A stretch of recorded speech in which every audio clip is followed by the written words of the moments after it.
Next. Amelia Earhart's nationality was what? That's probably something we can find in the beginning. Pioneer, women aviator, Amelia Earhart.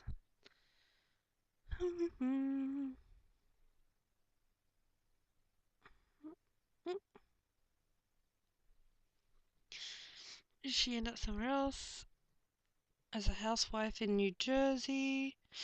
Here we go. She was the best known American woman pilot in the world.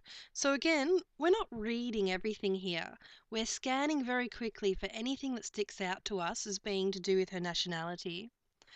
All of the following are theories about Amelia's fate, except, so this is another one of those time-consuming ones. So we quickly have a look. What are we looking for here? She crashed on a remote island. Her plane ran out of fuel, crashed in the sea. She was captured by the Japanese, executed as a spy. She lived under an assumed name. She crashed somewhere on Howland Island. Let's have a look for those. Okay, so we're scanning through. Did it crash and sink after running out of fuel? Okay, that's one. Oops, sorry. Computer's being sensitive. Oh, there's one here about her being captured by the Japanese. Another one having her living out under an assumed name. And it also says here that they searched on a tiny island in the Pacific, which would have been Howland Island. So they would have initially thought she crashed on Howland Island. That's why they searched it. We read these theories here. The only one. Oh, hold up.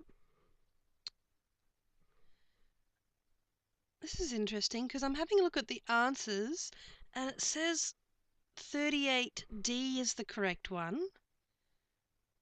She escaped incognito and lived under an assumed name, and I thought that was there. I thought it said another had her living out her days under an assumed name as a housewife in New Jersey. So D does appear to be there. So I'm not too sure about that question. They may have made a mistake. The most convincing evidence that Amelia crashed somewhere on land was finding of aircraft remains, sighting by islanders, radio contact, distress signals. Let's have a look. Okay. So as I'm scanning, I'm already seeing something about distress signals. And it also says up here, actually, where did I see it? It said something when I was scanning, that I thought said something about not having retrieved any wreckage. But anyway, as we're scanning here, we're seeing a lot about distress signals. There are reports of distress signals from the Phoenix Islands, and some say the plane could have been broadcast only if it was on land, not in the water. So therefore, the most convincing evidence that she crashed on land was the distress signals from the Phoenix Islands, 39D. If the aircraft were ever recovered from its possible sea grave, it would be hardly recognisable, it would be pristine condition, it may reveal some grisly evidence, A and C, B and C. So we're looking for the aircraft. Here we go. Whatever the explanation, the prospect of finding the remains is unsettling to many. To recover skeletal remains or personal effects would be a grisly experience and an intrusion. So that's that grisly part. And a little bit above that, it says that if it was in water, it'd be at a depth of about 17,000 feet. At that depth, the fuselage would still be in shiny, pristine condition. So, yes, there'd be grisly evidence, but it would also be in pristine condition.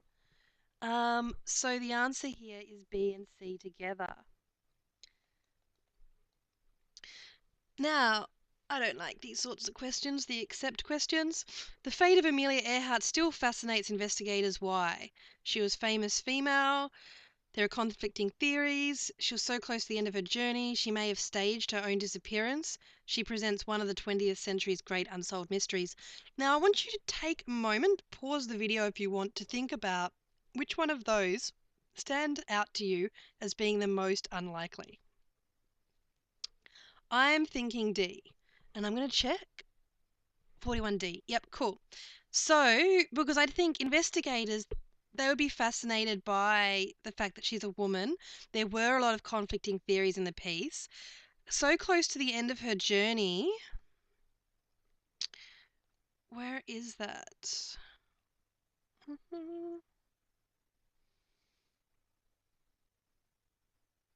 Yeah, so it says she's on the second last stage. So that did show her to be fairly close.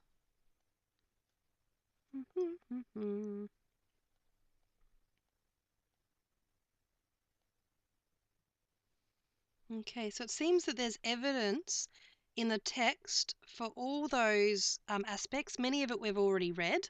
We already read the many theories. She's in the second last stage. She was female. And it's obviously one of the 20th century's great unsolved mysteries. That was mentioned.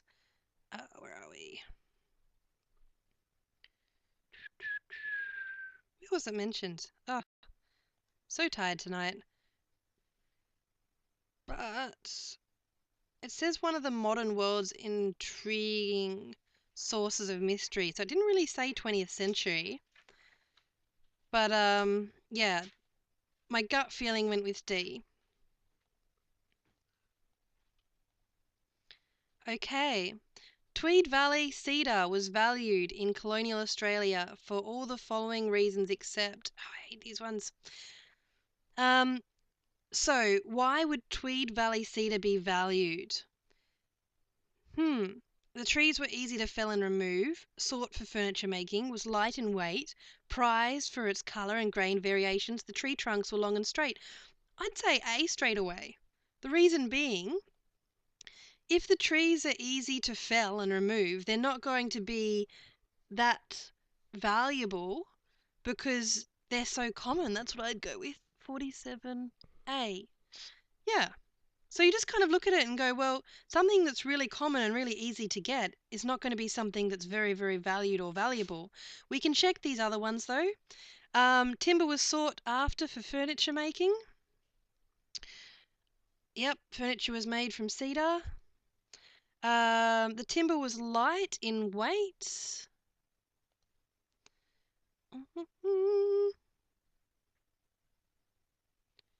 Valued for its lightweight, rich pink to rich colours, and magnificent lengths for the mills.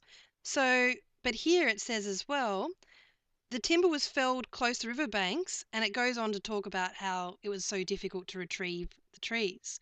But it did say in the early parts, furniture making, light in weight, colour, and very long and straight. So all of those answers can actually be found in this section right here.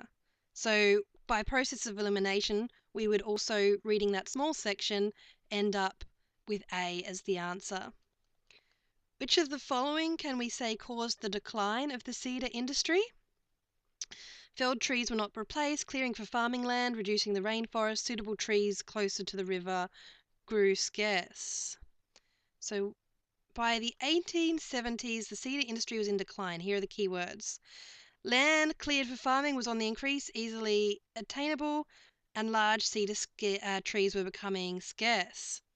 So it was purely an extractive industry which put nothing back. So that seems to me, it did mention clearing for farming, and it definitely mentioned that felled trees were not replaced. It did mention scarcity, but it didn't specifically say suitable trees closer to the river grew scarce. So I'd say B and C, which would give us the answer of E. 48. Oh, bugger. Really? 48. They've said D, which is A and B together. But C is totally one of the right answers. It was an extractive industry which put nothing back, which meant that so they took out the original trees, it would take hundreds of years for them to grow back. So yeah, I'm not too hugely keen on that question either. Anyway, I hope sitting here, listening, watching me going through some of these questions, hopefully after you've had a go at them yourself, has given you a good sense of how I would approach these. And if you have any more questions or you would like any more comprehension practice for those longer written pieces, just let me know and I'll organise it for you. Okay, bye.